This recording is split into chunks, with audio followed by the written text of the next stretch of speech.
Bayangkan jika dalam situasi paling sulit saat dihina, ditolak, atau dipandang rendah kamu tetap tenang, percaya diri, dan tidak goyah sedikit pun. Apa yang membuat sebagian pria mampu berdiri tegak dalam tekanan, sementara yang lain runtuh hanya karena satu komentar negatif?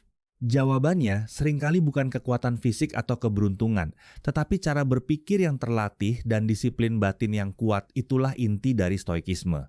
Stoikisme bukan sekadar filosofi kuno yang sulit dipahami. Ini adalah panduan praktis untuk menjadi pria yang memiliki kendali atas dirinya sendiri. Di dunia yang penuh distraksi, tekanan sosial, dan ekspektasi tinggi, stoikisme mengajarkan satu hal yang sangat penting. Fokus hanya pada apa yang bisa kamu kendalikan dan lepaskan sisanya. Ini terdengar sederhana, tetapi dampaknya luar biasa jika benar-benar diterapkan. Seorang pria yang memahami stoikisme tidak akan mudah terpancing emosi. Ketika orang lain mencoba menjatuhkannya dengan kata-kata, dia tidak bereaksi secara impulsif. Dia berhenti sejenak, berpikir, lalu merespons dengan tenang atau bahkan memilih untuk tidak merespons sama sekali. Ini bukan tanda kelemahan, justru ini adalah bentuk kekuatan yang paling langka. Karena mengendalikan diri sendiri jauh lebih sulit daripada mengendalikan orang lain. Banyak pria kehilangan kepercayaan diri bukan karena mereka tidak mampu, tetapi karena mereka terlalu memikirkan opini orang lain. Mereka ingin disukai semua orang, ingin terlihat sempurna, dan takut membuat kesalahan. Stoikisme menghancurkan pola pikir ini. Ia mengajarkan bahwa opini orang lain berada di luar kendalimu. Kamu tidak bisa mengatur bagaimana orang melihatmu, tetapi kamu bisa mengatur bagaimana kamu bertindak. Ketika kamu mulai menerapkan prinsip ini, sesuatu yang menarik terjadi. Kamu menjadi lebih bebas. Kamu tidak lagi hidup untuk validasi. Kamu mulai membuat keputusan berdasarkan nilai dan prinsipmu sendiri, bukan berdasarkan ketakutan akan penilaian orang lain. Disinilah kepercayaan diri sejati mulai tumbuh bukan dari pujian, tetapi dari kesadaran bahwa kamu hidup sesuai dengan standar yang kamu tetapkan sendiri. Karakter yang kuat tidak dibangun dalam kenyamanan. Ia dibentuk melalui kesulitan, tekanan, dan kegagalan.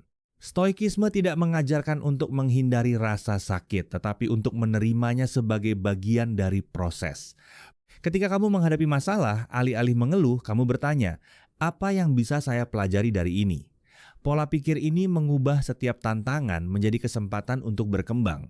Salah satu prinsip terpenting dalam stoikisme adalah dikotomi kendali, membedakan antara apa yang bisa kamu kontrol dan apa yang tidak. Kamu bisa mengontrol pikiranmu, tindakanmu, dan reaksimu. Tetapi kamu tidak bisa mengontrol cuaca, ekonomi, masa lalu, atau tindakan orang lain. Banyak stres dan kecemasan muncul karena kita mencoba mengendalikan hal-hal yang memang tidak bisa dikendalikan. Bayangkan jika kamu berhenti memikirkan hal-hal yang di luar kendalimu. Tidak lagi overthinking tentang masa lalu. Tidak lagi khawatir berlebihan tentang masa depan.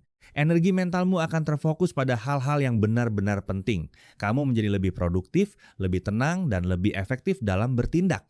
Stoikisme juga mengajarkan pentingnya disiplin diri. Seorang pria yang kuat bukanlah yang selalu merasa termotivasi, tetapi yang tetap bertindak bahkan ketika tidak ingin melakukannya. Bangun pagi, bekerja keras, menjaga kesehatan, dan terus belajar, semua ini membutuhkan disiplin, bukan sekadar semangat sesaat.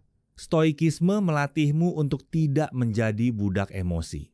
Dalam kehidupan sehari-hari, ini berarti kamu tidak membiarkan suasana hati menentukan tindakanmu. Kamu tetap melakukan apa yang perlu dilakukan, bahkan ketika malas, lelah, atau tidak mood. Ini adalah fondasi dari karakter yang solid. Karena pada akhirnya, hidupmu ditentukan oleh kebiasaan yang kamu ulang setiap hari. Satu lagi kekuatan besar dari stoikisme adalah kemampuan untuk menerima kenyataan. Banyak pria terjebak dalam penolakan, mereka tidak menerima keadaan mereka, terus menyalahkan orang lain, atau berharap situasi berubah tanpa usaha. Stoikisme mengajarkan untuk melihat realitas apa adanya, tanpa ilusi. Dari sana, kamu bisa membuat langkah yang rasional dan efektif. Menerima kenyataan bukan berarti menyerah. Ini berarti kamu berhenti melawan hal yang tidak bisa diubah dan mulai fokus pada apa yang bisa diperbaiki. Ini adalah pergeseran mental yang sangat kuat. Karena ketika kamu berhenti mengeluh dan mulai bertindak, hidupmu mulai berubah secara nyata. Ada satu pertanyaan penting yang harus kamu renungkan.